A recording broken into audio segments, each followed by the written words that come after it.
So there was a paper from 2014 that faced some criticism testing theories of American politics, elites, interest groups, and average citizens.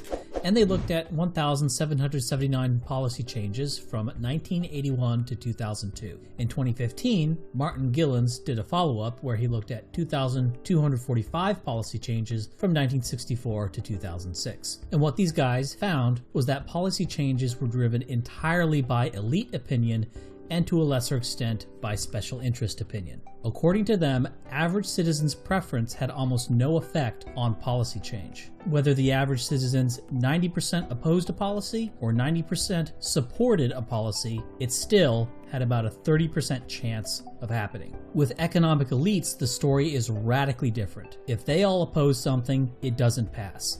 If they all support it, it'll have a roughly 60% chance of getting passed. For interest groups, the important effects are around the middle, when interest groups began to net support a change. There were, of course, rebuttals to this.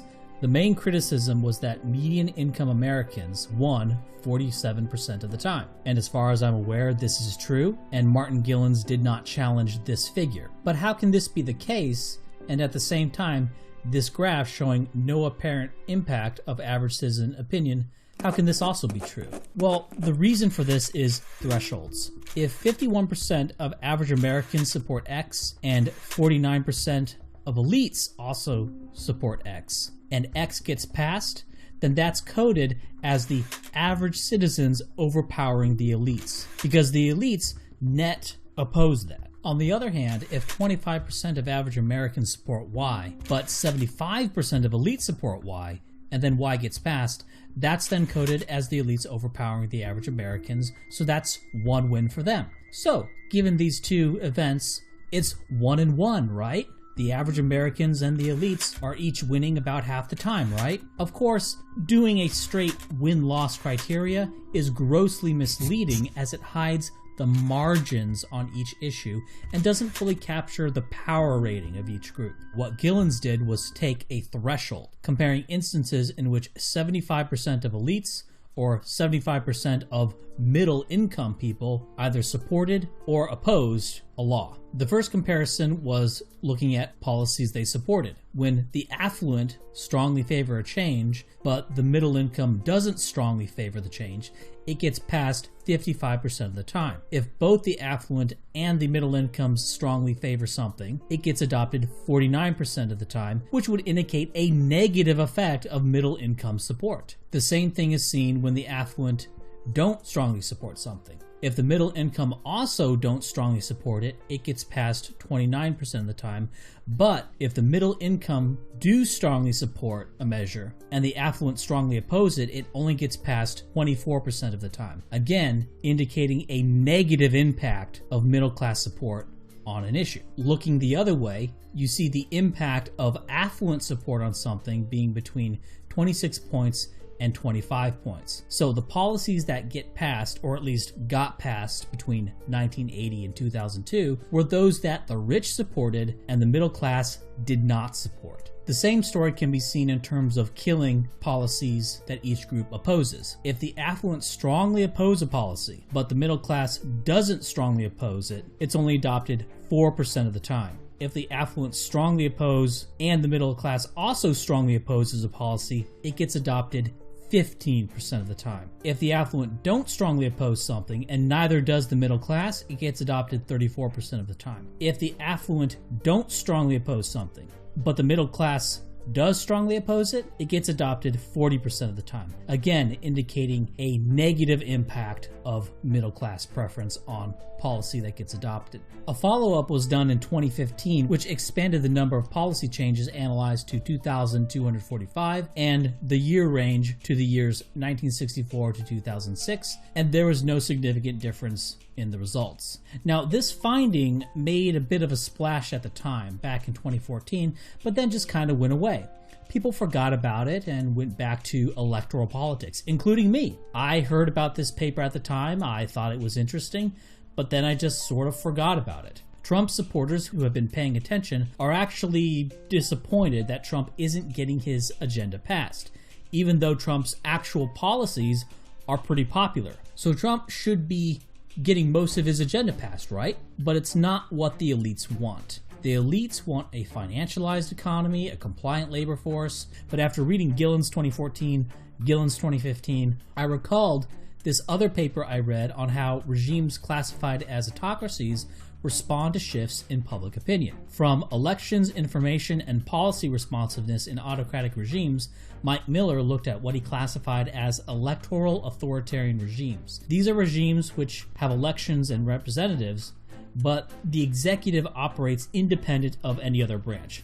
They're functionally a dictatorship, but they have a Congress as kind of an appendix.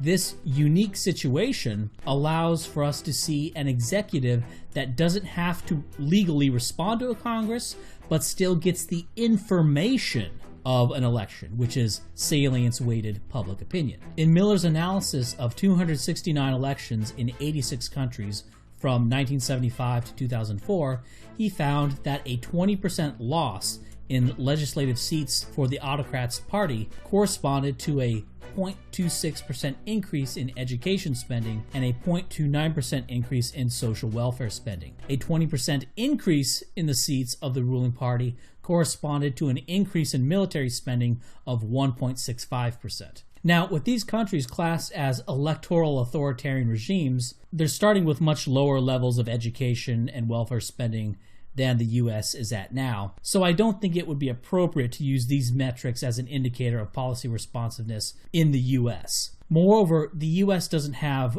as wild electoral swings as most other countries do, which I think is due to the U.S. really being something like 7 or 8 countries averaged together, with each one of them thinking they're the real America. But with Gillen's, it appears as if there is no effect of popular opinion on policy outcomes in the US. Whereas with Miller, it appears in these electoral authoritarian regimes, the regime is actually more responsive to public opinion than the US federal government. And suddenly I'm reminded of one of Hans Hermann Hoppe's arguments for monarchy. As a politician, you're an actor within a government. You are not intimately tied to the general health of the country. In fact, if you're a senator, you can gesticulate and claim that you had nothing to do with anything bad that happened or anything perceived to be bad happened in the country. Even as president in the U.S., you can say your ability to act was constrained by the Congress or the courts, that you inherited a mess from the other guy, that you only had 4 or 8 years to implement your plan.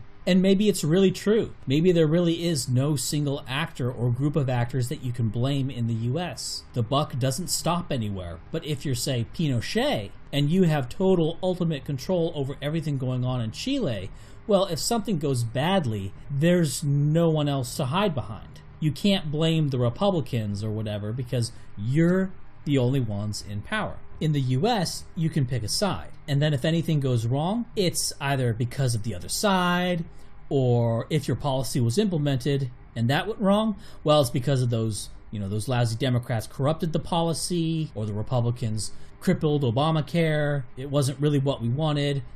There's all sorts of games you can play. The system is sufficiently complicated that you can always find some plausible out. So the buck never stops anywhere. So non-sham electoral politics, or what we think of as non-sham electoral politics in the US, it diverts your energy away from the things that could actually challenge the regime and redirects you down the blind alley of electoral politics. Here, run around in this little idiot box a bunch, hit the pads, tire yourself out. Okay, you elected Donald Biden or whatever. Yeah, you won. Oh, better luck next time. Now back in your cage. In other electoral authoritarian regimes, the public knows that the elections are a sham. But what if you had an electoral authoritarian regime where the public was well and truly conned and truly believed that elections mattered? Well, you'd have a level of control beyond any dictatorship, because at least open dictatorships now have the burden and the odium of being a dictatorship, and have the policy buck stopping at them. And while direct action is the only way to throw out a dictator, at least the public knows this fact. And the fact that in these banana republics the population knows the elections are shams is possibly why those regimes are more responsive to changes in public opinion than in the US. Those who make peaceful revolution impossible will make violent revolution inevitable. Inevitable.